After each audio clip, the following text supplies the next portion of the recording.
Marcus, thanks so much for sitting down. Yeah, absolutely. All right, so you're heading into your third season. Just how are you feeling heading into year 3 now?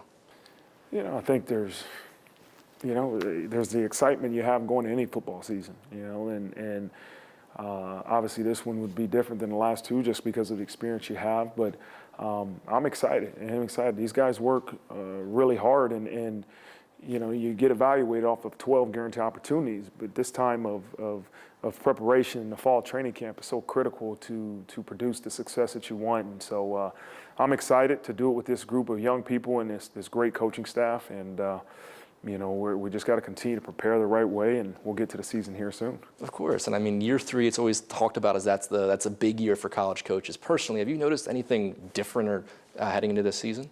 I think every year you're going to be more experienced, and every year you're going to utilize that experience that you've had from the past to make sure you're better prepared for what's upcoming. But yeah, I can see why people say that, just because of year 1, you're trying to figure out what's the process that you have to produce the desired results that you want. Year 3, you understand, hey, here's what you believe our plan has to be to get the results we want. How do we enhance it in certain areas? How do we adapt and adjust? And so I think your focus changes from year 1 to year 3, but I believe it's going to change from year 3 to year 5. And so, but it's exciting to be a part of. And then one thing that's different for this year specifically is that quarterback position, Riley Leonard. Bringing in him, what have you just kind of seen from him so far? Well, I think Riley's an unbelievable competitor. When he steps on the field, steps between the white lines, he is one of the most competitive individuals I've ever been around. But he's also a great teammate, and that to me is really important, especially coming in as a transfer quarterback. You have to earn the trust of your teammates, and then once you earn that trust, you can become a great leader. But he's an ultimate competitor, great teammate, and his development to be a great leader. And you mentioned the transfer. This is the 2nd straight season that you've opted for a transfer quarterback.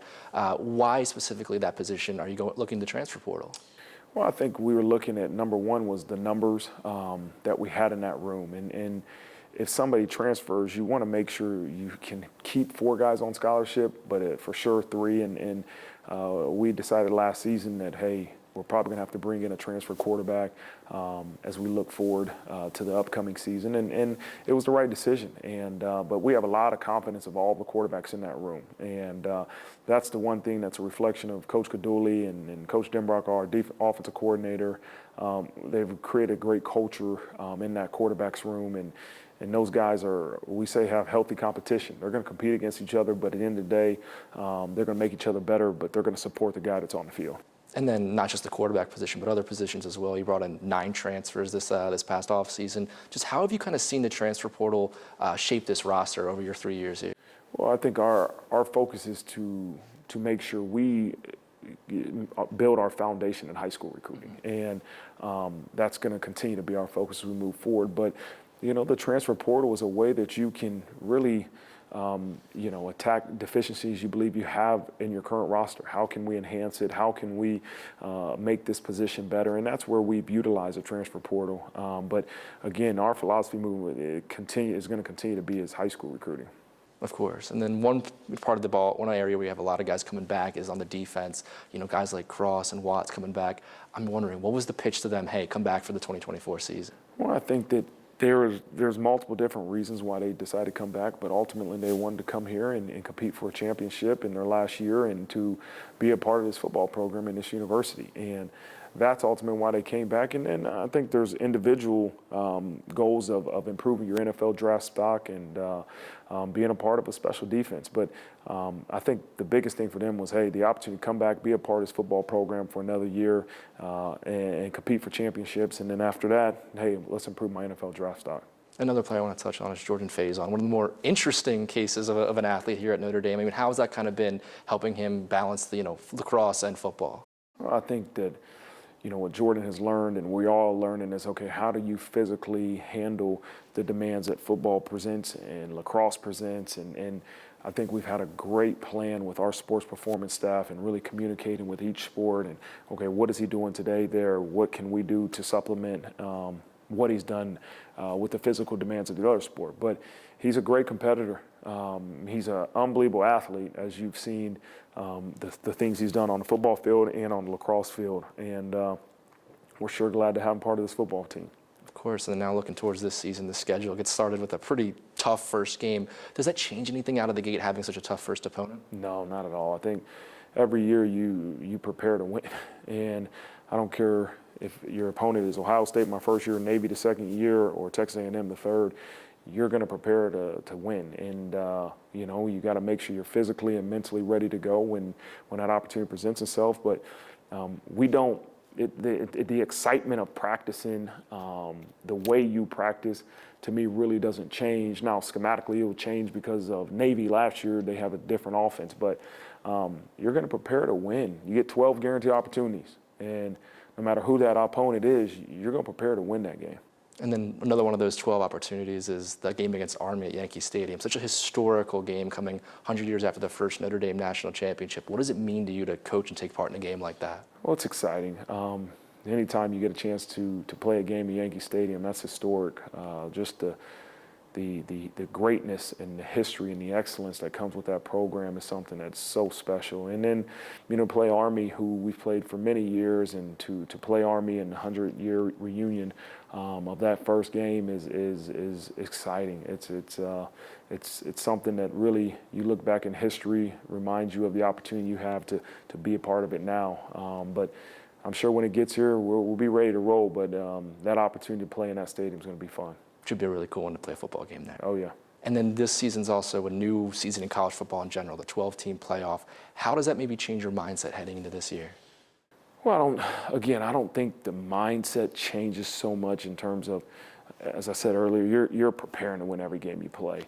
But you have to make sure you find ways to continue to develop the depth of your team, and that those young guys are continuing to develop, because you don't know when you're going to need them. You're talking about the opportunity maybe having 16 games instead of 12. And you have to make sure, because of injuries, because of anything that is unforeseen in the future, you have to make sure you're ready to go. And in that period between week 12 and week 14, you have to make sure that you have a great plan for that period. We don't play in a championship game, which is that week 13 game. So we got to make sure our plan is ready to go now for when that opportunity would come. You can't wait to see if you've made the playoffs to start preparing for that. And so that's something that we've really spent some time thinking about. How do we want to prepare from the end of the season to the start of the playoffs? Because that week 14 is going to be coming up around December 20th, December 21st. And in that first round, you could possibly be hosting a playoff game. If all the cards fall right, what would that mean to host a playoff game here at Notre Dame Stadium? Wow, it'll be historic. It'll be exciting, right? And not only do we hope it's snowing and we're playing, under the white snow, but it's cold, but a chance to have our wonderful fans and, those students in the stadium for a home playoff game, that's going to be a sight to see. And so we got to make sure we put ourselves in the opportunity, give ourselves the opportunity to do that, but to be able to have a home playoff game would be an awesome opportunity. Could be a good advantage if it's a team from down south. Yeah, amen. Amen. Going back to year 3, and I want to ask, over these past couple of years, how have you maybe seen the program, if you were to do that year 1 to now year 3, how would that have looked different that first year, now looking into year 3?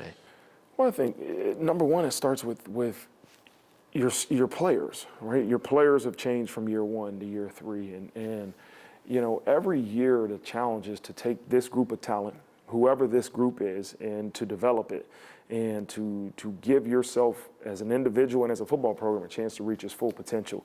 And that's the ultimate challenge. And then you add the schematic element to it. And okay, how can we make sure our scheme is giving our offense, our defense, our special teams the best opportunity to have success? And so it's a great challenge. That's the challenge of college football. And But that's probably the biggest difference, right? Is that the talent is different. Who those people are different in year 3 than in year 1. How we develop them, right? Is the process has changed maybe in certain areas, not drastically, but there's certain areas that you've changed maybe in terms of how you prepare this group. But then you got to go out there and do it. And that's the challenge, is that, hey, can this group perform at that highest level when it matters the most? And that's what, to me, that process truly hopefully entails, that you have a great process that when they go out there and it matters and it counts for wins and losses, that they're performing at its highest level. And then when you look at this third season, what would success to you this season be? What are you judging maybe yourself or just this team by in this third season? Yeah, I don't look for end goals. I don't focus on that. We focus on reaching our full potential. That's, to me, what success would be, is that does this group perform at this level we believe it can perform at? And how do you measure that, right? Are they playing with clarity? Are they playing with speed? Are they clear on what they need to do? Are they playing fast? Are they playing physical, right? Are we making as little of mental errors as possible because they know exactly what is demanded from them, from their coach? And so if we do that, there's going to be a lot of success. If we continue to do that, the result of that's going to be a lot of success. But that's what we got to focus on. It's not, hey, let's go 12-0, 11-1. Maybe it's, can we focus? Can we prepare? Can we reach our full potential and stay in this moment and stay in this day? And we'll look back and say, man, look what has come across this crazy season.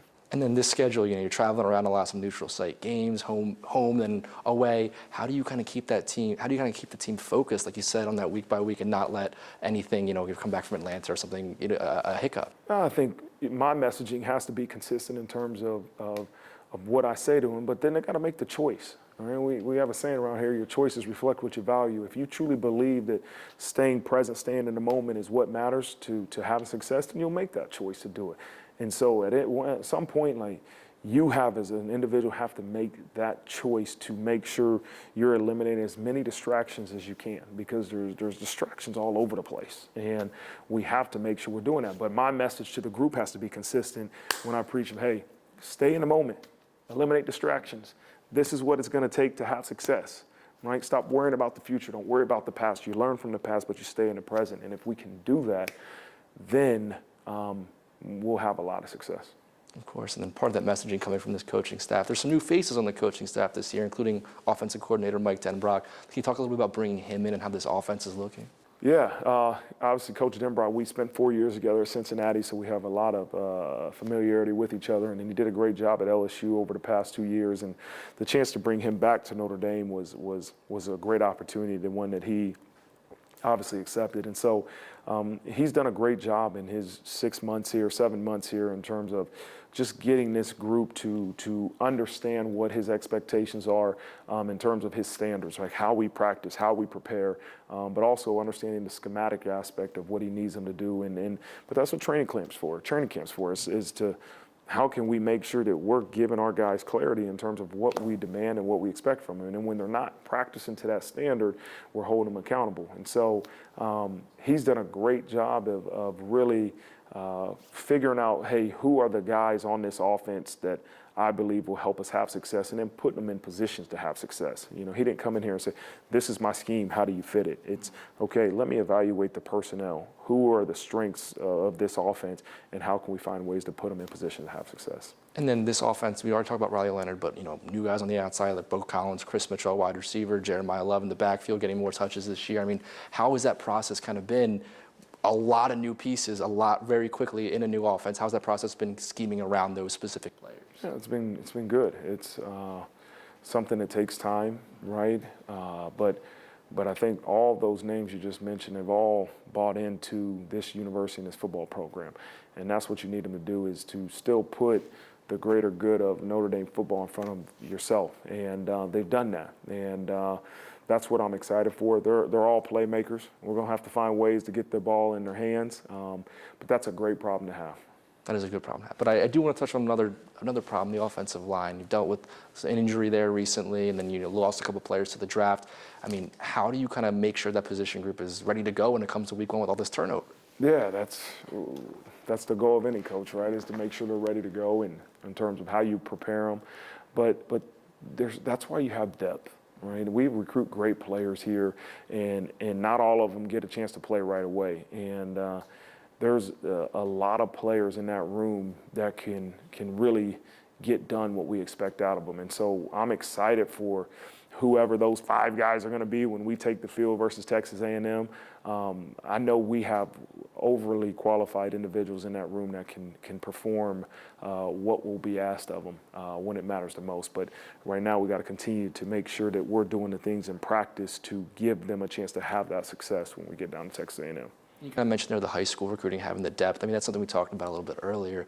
Is how important is high school recruiting specifically to building up to a championship roster, even with the transfer portal nowadays? It's so crucial for us, right? Every place is different, but for us, it's so crucial because one of the greatest strengths we have is for the love for Notre Dame, right? The love for this place, and that's hard to just develop when you just transfer here for 6 months. Like, that's developed over time, and so we have to make sure we're getting kids here that want to be here, want to develop, believe in this university and what it can do for you, but also believe in this football program.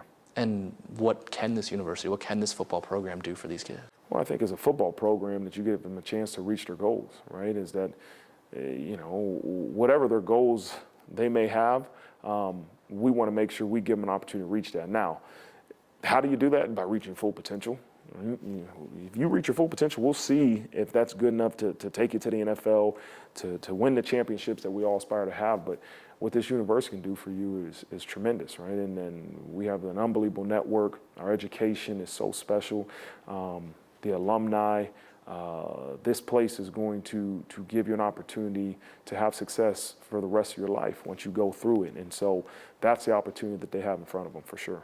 And then we keep mentioning, your year 3. How have you maybe felt more connected to Notre Dame now, several years on the job? It didn't take me long to figure out how special this place is. And, I think more than anything, it's the relationships you get to build with people around here. That's what I've been able to do over the course of the last 3 years, is develop more relationships.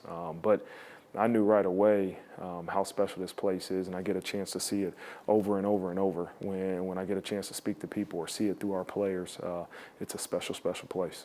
And then I want to touch on something in the QB room again. You brought in a high-profile guy like C.J. Carr. We talked a little bit about Riley Leonard and bringing in transfer QBs. How do you kind of, in that quarterback room, meld the personalities of having, guys coming up through high school, but also bringing in a transfer?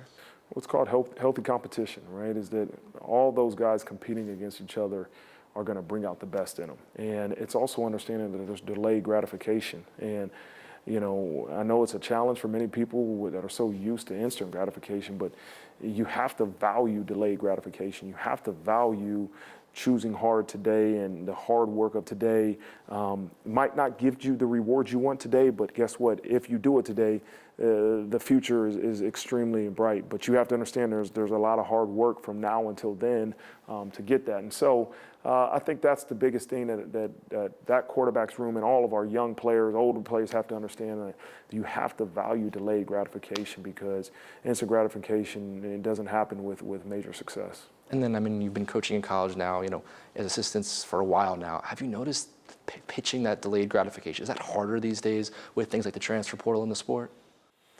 I think, again, is it harder? Yeah, I think because of the transfer portal, there is an opportunity when things get hard to say, okay, maybe there's a better path.